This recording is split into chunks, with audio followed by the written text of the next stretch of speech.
도움이 된 정보 트렌드 라디오입니다. 오늘은 완전히 바뀌는 2022년 정부의 임신 및 출산 지원, 아동 양육수당에 대해서 알아보도록 하겠습니다. 네 가지로 정리를 해봤고요. 어르신들께서 보신다면 손자, 손녀분이나 자녀 등 지인분들께 공유해 주시면 좋을 듯 합니다.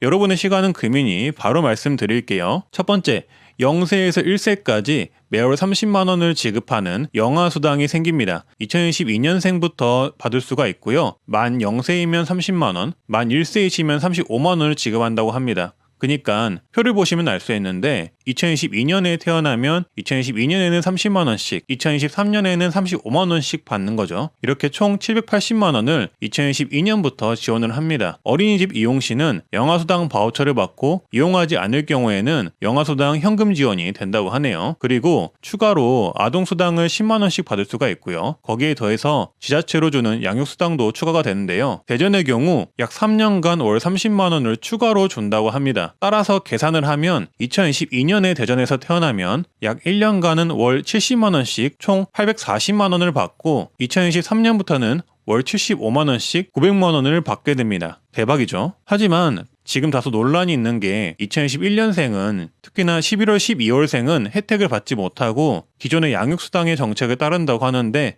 수당 차이가 꽤 있는 만큼 현재 논란이 있습니다. 이 부분 참고해 주시고요. 두 번째도 대박입니다. 출산지원금을 200만 원을 국가가 지급합니다. 2022년 1월 1일 출생아부터 첫 만남 이용권이라는 명목으로 출산지원금 200만 원을 일시금 지원하는데요. 여기에 플러스로 지자체 출산 축하금까지 중복으로 받을 수 있는데 이 지자체 출산 축하금이 어마어마합니다. 중복으로 받으시는 분들은 엄청나게 많이 받는 건데요. 간단하게 현재 가장 지원을 많이 해주는 지자체를 기준으로 한번 말씀드리자면 강화군이 첫째이면 500만 원을 지원을 하고요. 둘째이면 800만 원을 주고요. 셋째이면 1,300만 원을 지원을 합니다. 제천시는 주택자금을 갚아주는데요. 첫째는 150만 원까지, 둘째는 1,000만 원까지 갚아주고요. 셋째면 4천만 원을 갚아줍니다. 그리고 창원시는 1억 원을 갚아줍니다. 결혼할 때 1억 원을 대출해 셋째까지 출산을 하면 1억 원을 전액 갚아주는 제도를 시행할 예정이라고 합니다. 협의 중이라고 하고요. 바로 일시금에 지원하는 것은 아니고요. 각각의 조건들이 따로 있으니 조건들은 참고를 해주시면 되겠습니다. 따라서 내가 사는 지자체의 출산 지원금도 한번 확인해 보시는 게 좋겠죠. 현재 기준이니 이 지원금 기준은 달라질 수가 있습니다. 세 번째는 2022년에는 임신을 하면 100만 원에서 160만 원을 지원을 받습니다. 임산부의 모든 진료비, 약제, 치료, 재료 구입비로 사용이 가능하고 2세 미만 영유아 진료비 및 약제, 치료, 재료 구입비로 사용이 가능하다고 합니다. 네 번째는 아동수당 지급 연령을 만 8세 미만으로 늘립니다. 원래는 만 7세 미만까지 주던 이 아동수당을 2012년부터는 만 8세 미만으로 확대를 해서 준다고 하는데요. 매월 10만 원씩 43만 명이 추가로 받을 수 있다고 합니다. 네, 이렇게 오늘은 2022년 바뀌는 정부의 임신 지원, 출산 지원,